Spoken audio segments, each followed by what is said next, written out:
Um elemento com 6 elétrons na camada de valência forma com o potássio. Gente, 6 elétrons na camada de valência é o oxigênio, pode ser o enxofre, tá? Então vou chamar aqui de X, para formar com o potássio, potássio K.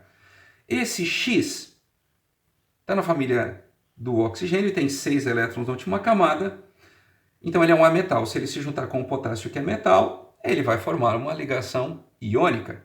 Se ele vai formar uma ligação iônica, nós temos a formação de íons. Então o potássio, família 1, alcalino, tem um elétron na última camada, perde esse elétron e forma um cátion monovalente.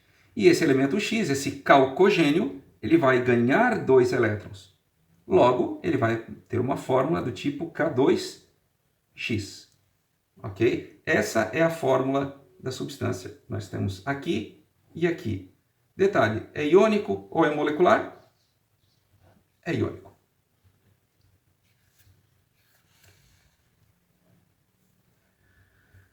Os átomos dos diversos elementos químicos unem-se por meio de ligações químicas para formar substâncias conhecidas.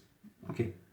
Sobre as ligações químicas e as propriedades dos compostos, assinale as alternativas corretas. Vamos lá. Os metais alcalinos podem formar ligações covalentes com os halogênios? No way, sem chance. Metais alcalinos não formam ligações covalentes, muito menos com os halogênios, que tem uma diferença de eletronegatividade enorme. Então eles formam ligações sim, mas alcalinos com halogênios a ligação vai ser sempre iônica. Os metais alcalinos terrosos formam com os calcogênios compostos iônicos, cuja fórmula geral é MX. Gente, alcalinos terrosos. M, alcalinos terrosos, é a família 2, então a carga vai ser mais 2. Os calcogênios têm 6 na última camada, são exatamente esses que nós fizemos aqui em cima, só que agora a carga não é mais 1, é mais 2, então ele continua sendo menos 2. Qual a fórmula? Compostos iônicos, correto, cuja fórmula é MX, sim, é mais 2 e menos 2, 1 para 1, a soma já deu 0, fechou. Os compostos iônicos conduzem eletricidade quando dissolvidos.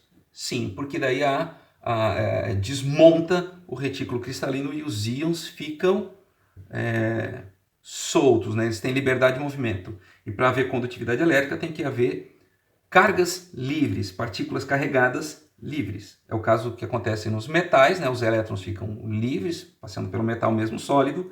E no caso dos compostos iônicos, isso acontece quando dissolve, justamente porque desmonta o retículo cristalino. Por que eles não conduzem quando puros no estado sólido? Justamente porque daí esses íons ficam presos no retículo. Então esta está correta. Os compostos iônicos são sólidos à temperatura ambiente devido ao fato de a atração entre os íons ser extremamente fracas. Não, é justamente o contrário.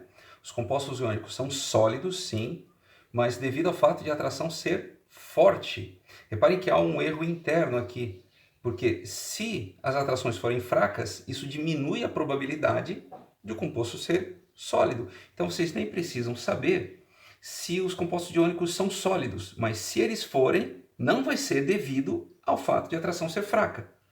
É por isso que eu sempre digo, não há a necessidade de saber tudo quando a gente consegue pensar sobre o assunto. Eu não sei tudo sobre o assunto, mas eu consigo perceber aqui que há um erro interno, porque quanto mais forte a atração, mais as partículas tendem a ficar presas umas às outras, e com isso a substância tende a permanecer sólida. Então aqui é um erro interno, não tem como esta estar correta.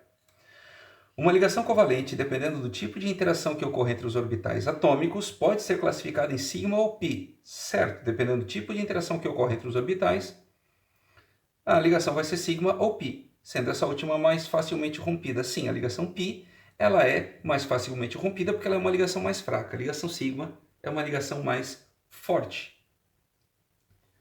Ligações sigma são sempre formadas a partir de orbitais s, e ligações π são sempre formadas a partir de orbitais p. Essa parte final está correta. Ligações π são sempre formadas a partir de orbitais p. Mas ligações sigma nem sempre vão ser formadas a partir de orbitais s. Podem ser orbitais s, podem ser interação entre orbitais p, pode ser uma interação entre orbitais s e p, pode envolver a participação de orbitais híbridos sp, sp2, sp3, enfim.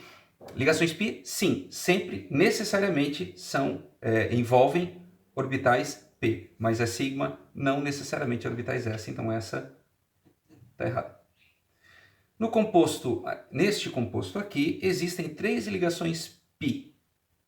Gente, olha só, a ligação π, ela vai sempre aparecer aqui, sempre vai ter dupla ou tripla para aparecer ligação. Vamos lembrar, quando a ligação é simples, ela é sempre sigma. Quando ela é dupla, uma é sigma e a outra é π. E quando é tripla, uma delas é sigma e as outras duas vão ser π.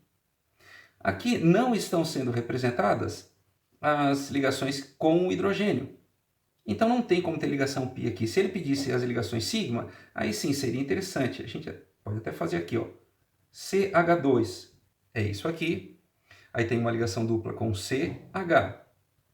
Aqui, mais uma ligação C, tripla C e um H.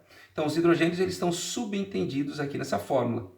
Com o tempo a gente olha para isso e já sabe, já reconhece, olha para cá e vê isso. Mas como ele pede para contar as ligações π, não há necessidade.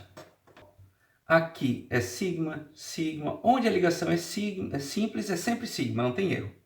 Para ter a ligação π, ela precisa ter dupla ou tripla. Então aqui uma dessas é sigma, a outra é π. Uma dessas aqui é sigma, as outras duas vão ser π. Então tem aqui 2 ligações π e aqui 3 ligações π. Então sim, está correta esta proposição. Para finalizar, uma ligação covalente, dependendo do número de elétrons, pode ser classificada em simples, dupla ou tripla. Sim, dependendo do número de elétrons, ela é simples, dupla ou tripla. Sendo dupla aquela em que são compartilhados 2 elétrons? Não. Ligação dupla é aquela em que são compartilhados 2 pares de elétrons. Vamos lembrar que a ligação química, que a ligação covalente envolve sempre o compartilhamento de pares de elétrons. Então, se 2 elétrons são compartilhados, na verdade estão compartilhando um par. Então, é uma ligação simples. Ligação dupla são 2 pares de elétrons, ligação tripla, 3 pares de elétrons.